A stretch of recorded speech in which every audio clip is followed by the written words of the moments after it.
everybody. Welcome, welcome, welcome. It is a delight to be with you. It is Monday, 7 o'clock hour. It is the triumphant return of the SHOPO Hour here on News Radio 830 KHVH. And welcoming into studio, extended amount of time away from the microphone, it is our fellas, the men, the myths, the legends. Bobby Cavaco, president of SHOPO. Brother, it is so good to see you. Good morning, Rick. Good morning, boys. Glad to be back. Glad to see you back and healthy there, Rick. Thank you much. Thank you very much. My good. You got more handsome since the last time I saw you. What was it? Keo, did something happen that we should know about with Bobby? Or? I was just, looks like your glasses got thicker. Maybe that's what it is. But yeah. I'm so glad you're next to him so you can just backhand him right. Bobby. He does look handsome. Steve Keo is vice president of SHOPO. Brother, good morning. Rick, good morning, brother. Good morning, boys. Always happy and grateful to be here, Rick, with you and the listeners. I'm glad we're back. Yeah. I'm so delighted. And reunited, and it feels so good. Okay, I'm not going to say that, but I will say this. Good morning, brother. Good morning, Rick. Bobby, Steve. Happy Monday. It is. Good to see you. Glad you're feeling better. Doing better. On the way back. Just in time for me to take off almost the entire month of December. So that's on a sidebar. Sidebar, no. Gentlemen, I want to turn it over to you with updates, anything that's top of mind since the last time we've been together, a few weeks at least. What is top of mind as we begin our time together? And then I'll jump in with a couple of other things. I'm going to lead off with you, Bobby. What you thinking about these days? We're currently working on a couple bills to help our members. Probably the most important one is trying to revert our retirement back to 25 years or age 55, which it was in place for quite a while. So that bill is going to be submitted this week and will be put on the legislative session for starting in January. So it's a return to a previous level. And what is the motivation to return to that level? Yeah, so back in 2012, they had changed it from 25 years or age 55, and they went to 30 years or age 60. They also changed some of the percentages that our officers or our members contribute into the system. So really the effort behind it is to help solve our staffing shortage issues statewide with police officers, and we're hoping that if we can get it changed back, that it'll increase recruitment. Is there sentiment, first of all, from your members, and secondarily, has there been any initial responses from folks, Big Square Building or beyond? Yeah, so when we were doing our contract briefings several months ago, that was one of the most popular questions was, what's going on with the retirement and if we're making any effort to try and revert back or trying to improve that. So, that's at the top of the list. And we have a few legislators, lined up to introduce the bill. So at that point, once it gets introduced, and it's going to be upon us and our members and the community at large to get behind it and then try and see if we can push it through. And if the age does revert back to 55, is this a mandatory retirement or can officers continue to serve?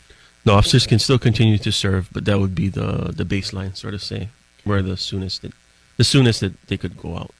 Is there any opposition that you've heard? And if there is, based on what?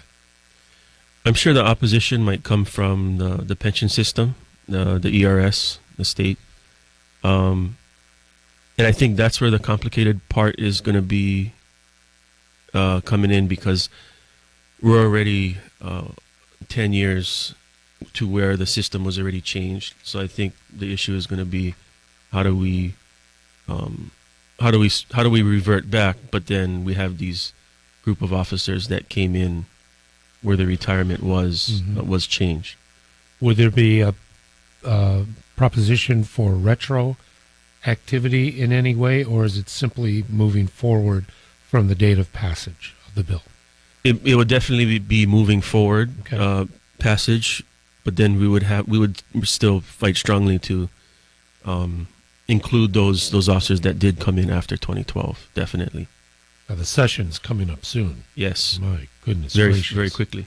If folks would like to learn more about this and other proposals, Bobby, what should folks do? Really monitor the legislative session. Okay. We're gonna do our best PR wise to get it out and to be vocal about it, to try and garner that support to get behind it. All right. We appreciate it. Website's probably a good source, yeah? Yeah, definitely, Keep up which to speed. should be released soon. Okay. Good stuff. Thank you for that, Bobby. Thank you very much. Steve Keogh, top of mind with you, brother. If you'll let me, Rick, I'll piggyback about Sure. where Bobby was going with this. And if we look at it from a bigger perspective, if you own your own business or you're an employer and you need workers and you've put an ad out and you've done things to try to recruit talented people to help your business and it's not working, there comes a time where you have to ask yourself, what do we need to do? What do I need to do differently as a business owner to get workers? Granted, the city and county is a large size employer, but the fact of the matter is we have a deficit in police officers. This isn't about trying, of course, as a labor union, we want the best conditions for our members. That's why we're there, right? But at the same time, the bigger picture is, as a police union, we recognize that in order to keep the community safe, we have to have adequate staffing. In order to have adequate staffing, we have to have enough people in the pipeline to get trained that want to come in our profession. We are in a crisis mode right now with police profession. We can talk about it for hours as to why people aren't getting involved in this noble profession. But at the end of the day, we have to look at how can we recruit more people? How do we keep morale up? How do we keep people from leaving the profession? And all roads seem to be going back to, let's get the retirement back to 25 years of service or 55 years of age. Mm-hmm. All roads lead back to that. Bobby's point is, are we going to get some resistance? Yes, because it's going to cost money. And whenever things cost money, there has to be due diligence done. We totally appreciate that. But in big picture, in all the counties, Honolulu County, Maui County, Kauai County, over on the Big Island, people are not applying to be the police. So the question we have to ask ourselves is, how do we fix that? Well, we can't necessarily increase the pay 50%. There's certain things we just can't do right out of the gate. But I wouldn't think people would have the perception that if you worked somewhere 25 years that you didn't pay your dues. You know what I mean? Oh, yeah. We're asking for a 5-year break on that. And 55 years old, listen, you want to be a street cop at 55, putting on a gun belt and running around. 55 is about that time where, when you're an effective police officer, whether you're doing investigations or not, that's about the time that maybe you might want to segue. So Bobby made a great point. It's something that's top of mind for us, Rick, and we really hope that the community will get behind us with this. And just one other thing. I live down in Waikiki. They've had some parades recently. Mm-hmm. The support that the police presence has been getting from the community has been spectacular. Granted, Waikiki has some tourists, but I know there's a lot of local folks that came down. I just want to thank your listeners for all the support they give the different police departments, because it makes a huge difference in morale, and we appreciate that. Amen. Amen. My only comment is that age 65 for retirement is the biggest myth that has been perpetrated on the working man and woman. It's a fallacy. It's a false narrative. And we have to keep in context exactly what lifespan is. I mean, the technical lifespan of an American man and woman in the context of retirement age. 65 is a joke. Yeah. Brother Mark, what's top of mind with you, so bro? Before I get to my top of mind, I just Yeah. want to comment on this. Sure. Yeah, the 25-year thing, awesome for recruitment. Like Steve said, nobody's applying. So they could use that part of their recruitment. And from what I understand, I don't know where it's at, but the 312, if it's going to be permanent, that could be another recruiting tool. So, and like Steve touched on, and I think I touched on a few shows ago, at 60 years old, do you want to be walking the street? You want to be wrestling with these guys? Come Yeah. on, right? Right around 55, 25, 55 in this profession, yeah, that's the time to go. But a lot of people stay, right? A lot of people do stay, but some go for various reasons. So anyway, that's that. Since we've been together, though, we had some elections, right? We haven't been together since that. Right? Wow. So These are 2020 elections, right? yeah, I guess it's been a while, but let's just keep the pedal to the metal with watching these bills. I mean, we got a lieutenant governor now. She's not a friend of law enforcement. I want people to know that. So, And how so? well, she's all in favor of this no bail stuff. People don't realize that. So we just gotta keep watching this legislator, watching these bills, and keep the pedal to the metal, and keep the pressure on, and but I think Sharon Har, right? She didn't get reelected. She did not. So I wasn't sure about the other guy with Matt his DUI. Lepresti, he lost as well. Okay, He so lost his at least seat. some people are listening. So Those are two very, those were key races. yeah. But let's see what happens the next few years. With we got Josh Green, and Sylvia Luke. But personally, I'm not going to see any. We're not going to see any change. They were in there before. Well, Sylvia wasn't, but she's a radical, that one. But Josh Green, what did he do? Right? He's blaming it on Ige. He was there. He's lieutenant governor. But let's see. Let's give him a chance. I gave Obama a chance too, but we see how that worked out, right? The direction of the program is somewhere different. Steve, Bobby, and I are going to go down and grab Mark, a cup of coffee. Tell us where you're really at, Mark, with some things. I'm not clear. I'm Can speaking reality, man. I'm speaking reality. Being Hey, very Josh vague. Green. Josh Green proved me wrong. Do something. Okay, that's all I got to say. That's a good point. And what would be the one something that would make an impression or fortify that he did something? What something would that be? I'm going to blurt out this, and I'm going to say, be as vocal about supporting law enforcement as you are about anything related to climate change. How's that? Yeah, there you go. There we go. Very nice. There you go. I'll be playing that back time and time again throughout the course of the week. I'm good with it. There we have it. We're going to get back with it, fellas. So glad in studio with Bobby, Steve, and Mark. Other topicality, but your telephone calls, very important as well. Love to hear from you at 521-8383. Give us a call, and we'll be back after this. Welcome back. Once again, it is the SHOPO Hour here on the Rick Amato Program, News Radio 830 KHVH. Bobby, Steve, and Mark in together, and let's go to our phone lines, and especially start off in Mililani, and that's where Bob joins us today. And Bob, I want to thank you very much. Good morning. Yes, I want to thank you for your call, Bob. Good morning to you. Yes, good morning, officers. I'm a retired fireman, and I got out at 53, and they had the 55 and 25, which they still have. My son is an officer, and we had this conversation on Thanksgiving Day with 4 other men. And they said the same thing, to attract the officers. 2 of them were retired also, police officers. To attract officers, you need to get back to that 25 and 55. That's just my opinion, and my son's opinion as well. So have a good day, buddy. Thank you so very much, Bob. Appreciate the call. Well, we were inquiring about public support. At least one of our callers understands and promotes it. No, it's great that Bob reached out. Thanks for calling, Bob. Appreciate you and your service. See, top of mind around the Thanksgiving table, Rick. Yeah. You got cops, firemen, civil service guys sitting around, public service guys, first responders, and you got what he said: retired guys, current guys on the job. What's the verdict? Hey, we need to remember all roads go back to this 25-55. They all go back. So, Bobby, why was it changed? It was changed due to the unfunded liability of the ERS. I don't know the exact number, but they were, unfunded by, 40 billion. It was severely underfunded, so they had to look at ways to put together a plan, over so many years so that they would become fully funded. Of course, that plan goes all the way into like 2040 or something like that, 20 years from now.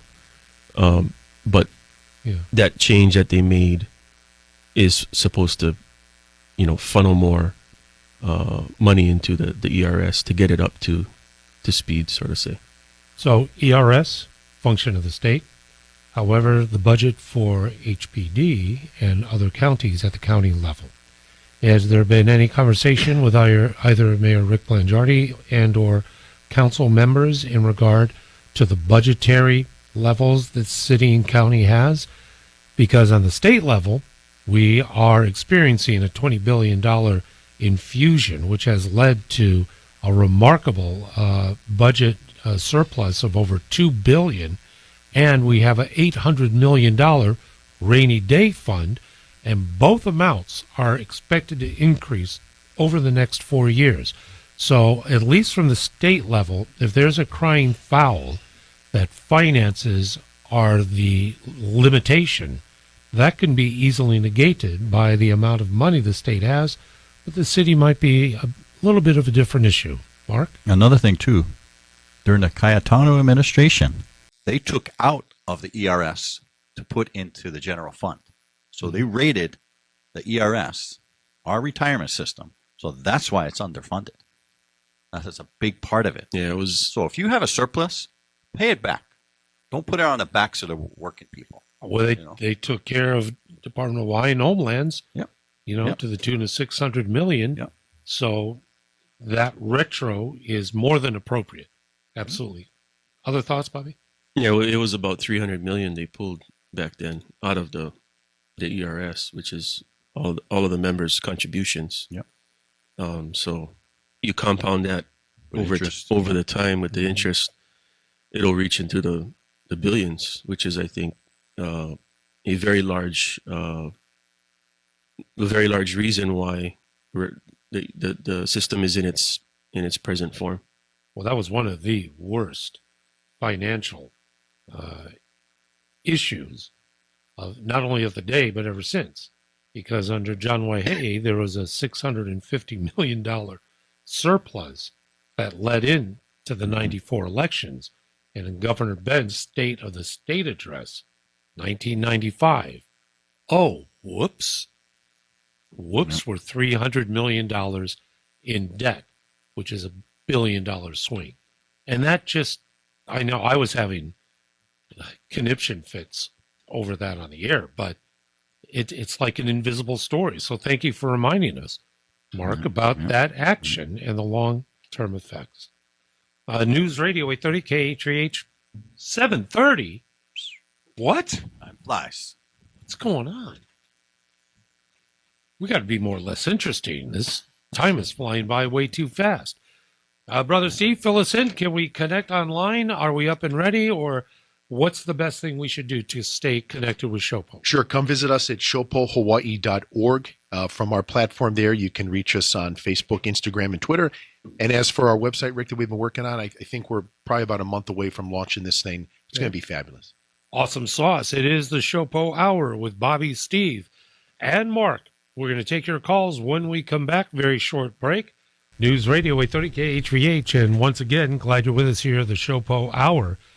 Just talking off air, I was watching a little bit of National Geographic and a show regarding rhinoceroses. It was astounding of the interactions because there was a reminder of the gentlemen that are in this studio.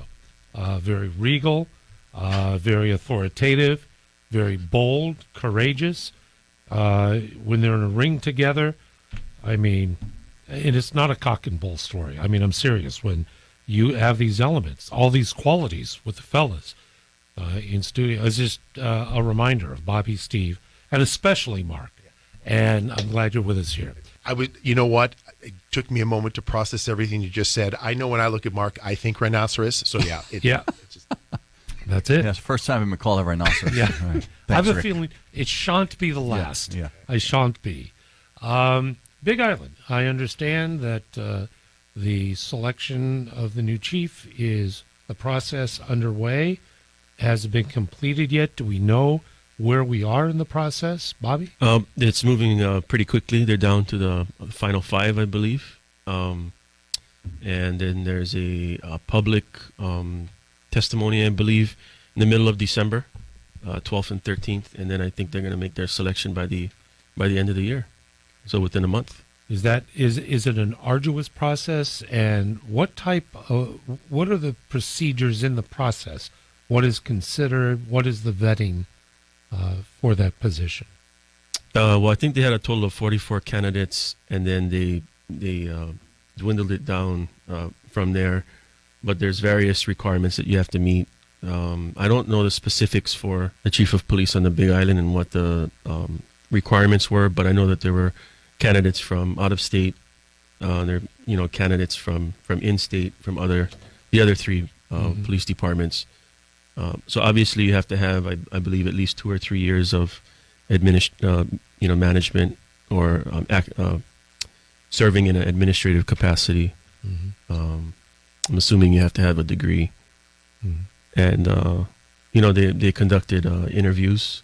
I know there was a written question and answer that wasn't you don't put your name on it or whatnot. So that's kind of how they move through the process. Gotcha. We'll keep an eye out when the new leader is named. A lot faster than Honolulu. I mean, look how long it took us to get a chief. Well over a year, my goodness. Yeah. Sidebar story, and the attribution is Hawaii Free Press, is that there were concerns issued by others that your role with the Maui police chief, that there were issues that you had because of chief being an outsider. And that was explained in a couple of stories that I had read. I wanted to ask you, I don't know the background on this, but when a headline like that appears, it'd be great to know a little bit more detail. Anything you'd like to share with that in regard? No, I think with like the Chief Peltier on Maui, I think maybe his learning curve is a excuse me, a little bit longer than if it were somebody internal from Maui PD.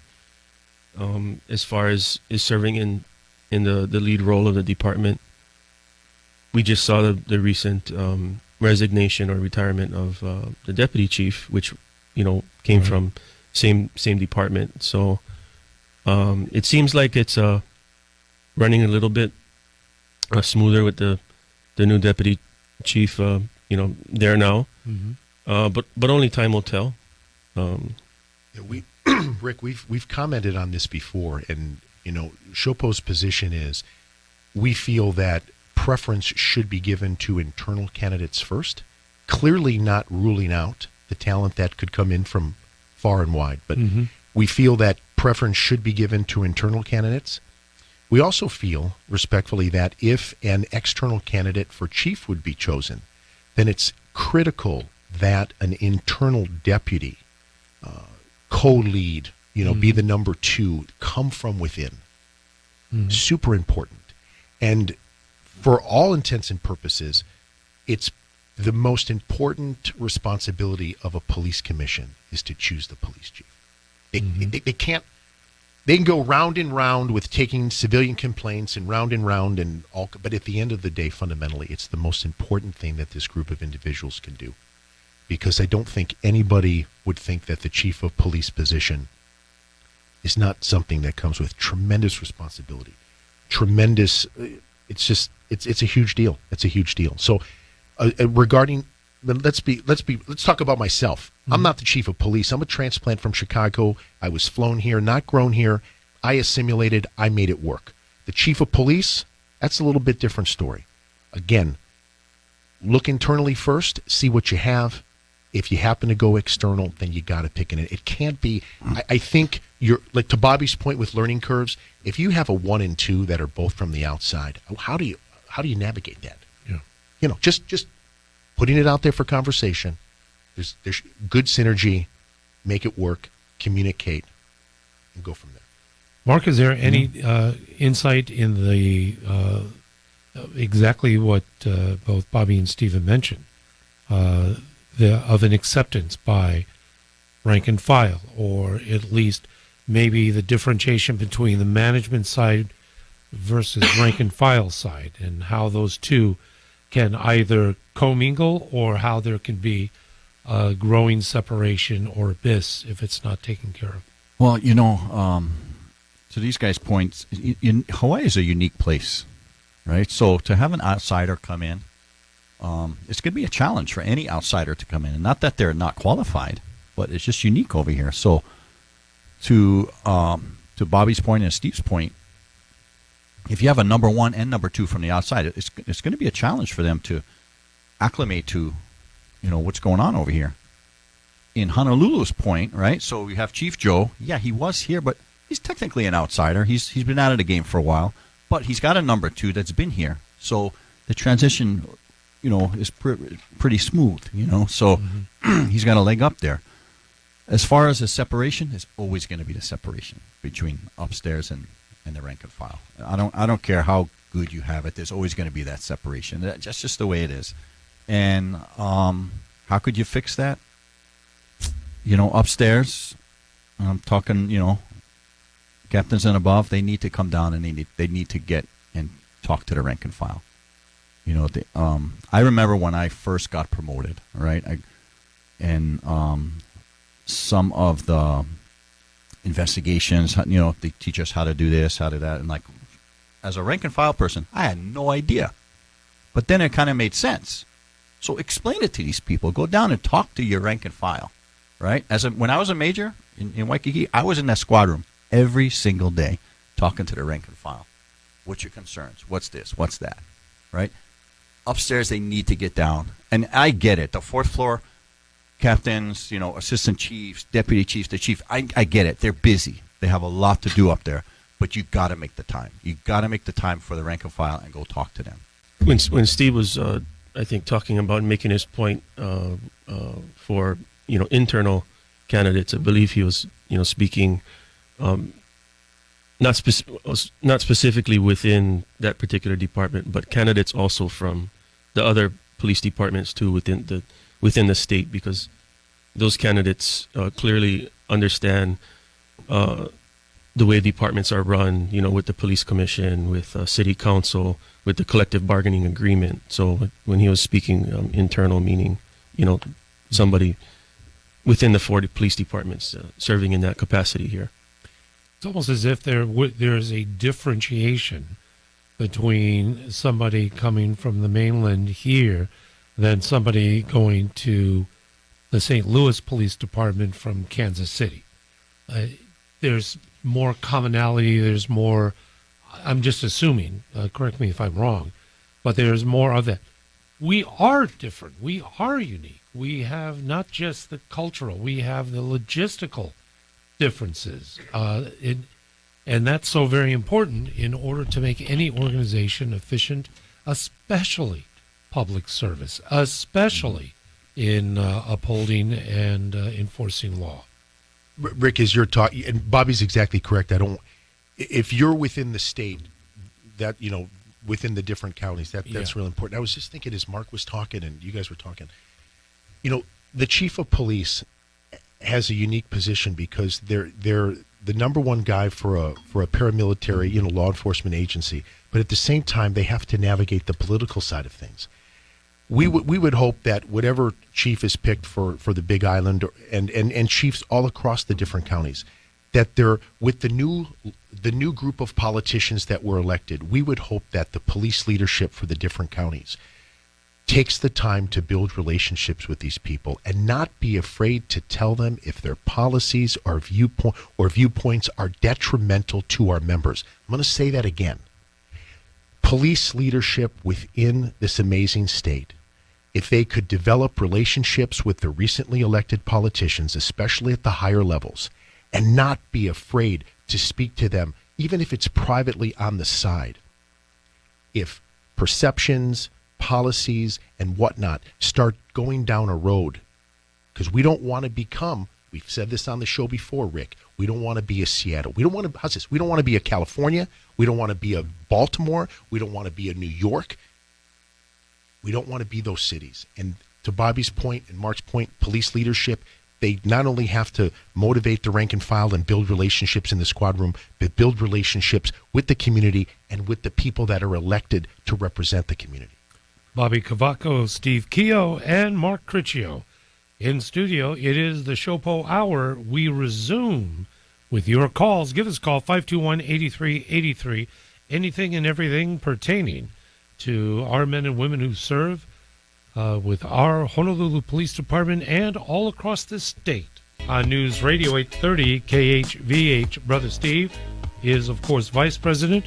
Mark Critchell, retired Major, Honolulu Police Department. And it's all about our men and women who serve and the families of our officers who do serve as well. I had another note that pertained, and I should have printed the whole thing. Was there a safety Waikiki summit or very public conversation?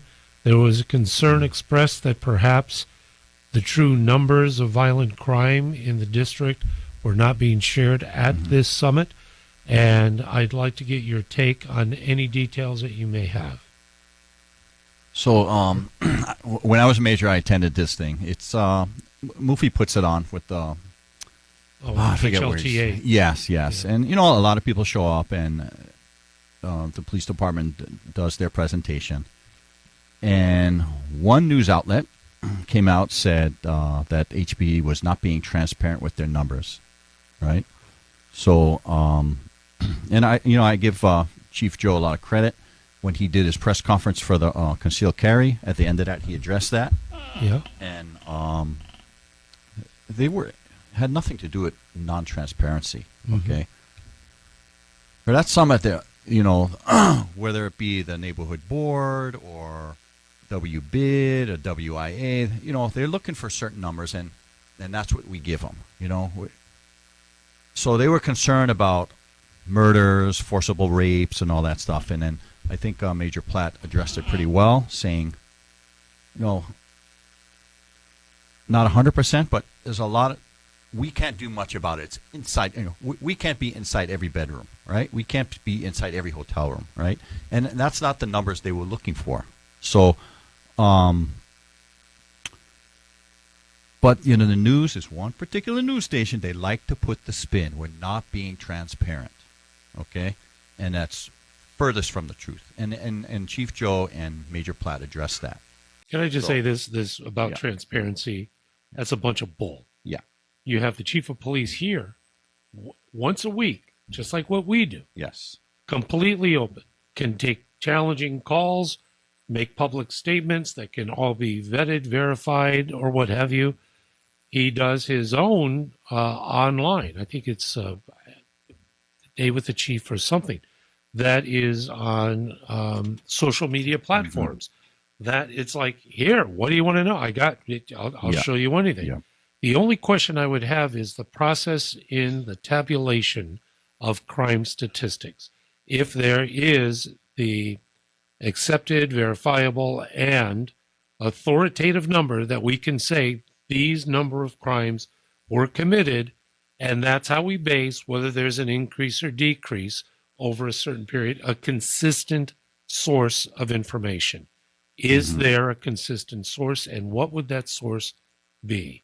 So that's the only thing that was a little conflicting in their press conference, Okay. right? So the chief was saying he gets his numbers off of NIBRS and all that, and then Major Platt was saying he gets his number off our CRS, the crime reporting system. Yeah. So that I think that's the only thing they're going to have to, reconcile. iron out with the public, and exactly like you're saying, isn't there one place we could get all these exact numbers from? What's the difference? And I think that's the only thing they're going to have to explain, but they weren't being non-transparent. It's ridiculous. So ridiculous. And that's the key, is that there can be an internal procedural issue, but that would not emerge if you're not being transparent. So it just debunks that whole, in my opinion, that whole premise. I know this is probably an unfair question because there's only 3 minutes remaining. There is an initiative for pay differential due to COVID. And this dates back to the first 2 years of COVID, 2020 to 2022. I believe there was a 25% of pay differential for compensation for those who have served during that period. Could you help us understand? Are those roughly correct, those numbers? And where are we in this process if there's one underway? Yeah, so there was 4 separate grievances that were submitted by each, each county from SHOPO regarding the denial of the hazard pay. So each of those grievances, one for each county, will be taken upon individually, all 4 of them are at different steps of the grievance process. Honolulu's one already went to arbitration. That arbitration has been completed, and then the attorneys will submit their final briefs, and then the arbitrator will make or render a decision 90 days from that point. So Okay. it's going to be Pretty still a little while, until Yeah. the decision comes out. But yes, the hazard pay issue is to compensate our members for being susceptible to that particular hazard, which, clearly in our position that the governor issued many different emergency orders over a 2-year period. And our members were on the front line, along with the firefighters and EMS, dealing with that. So that's why we submitted the paperwork for that compensation. Have the other first responders gone through this process? Are they involved in it? Have they had resolution to their concerns? Or I'm not too sure. I don't know if the fire union had submitted. I believe they do. I don't know where they are along in the process. But they have different collective bargainings as well. yeah, So depending on what their collective bargaining states, and each county is going to be obviously in a different in a different bucket. Yes. Okay, awesome. Thank you for that. I Well, wasn't aware. Go ahead. For what I understand, there is a city agency that did settle, right? Yes. HGA settled with, So, I believe it was Maui. and That's correct. I remember reporting on that. so yeah, I got to put a reminder out there. These men and women, we have a hazard pay into our contract already. There's no reason why these men and women should not get hazard pay for this COVID. I was right on the front lines. I was the acting major of the receiving desk at the time, and we lost over 22 people. I'm talking officers now that went out because of COVID, right? And they were on the front lines. They did not have a choice. I appreciate that. Thank you very much. yeah. And that brings us to the end of the program already. We'll come back to this. We'll come back definitely with Bobby, Steve, and Mark. Brothers, so good to see you. Thank you so much. See you soon. News Radio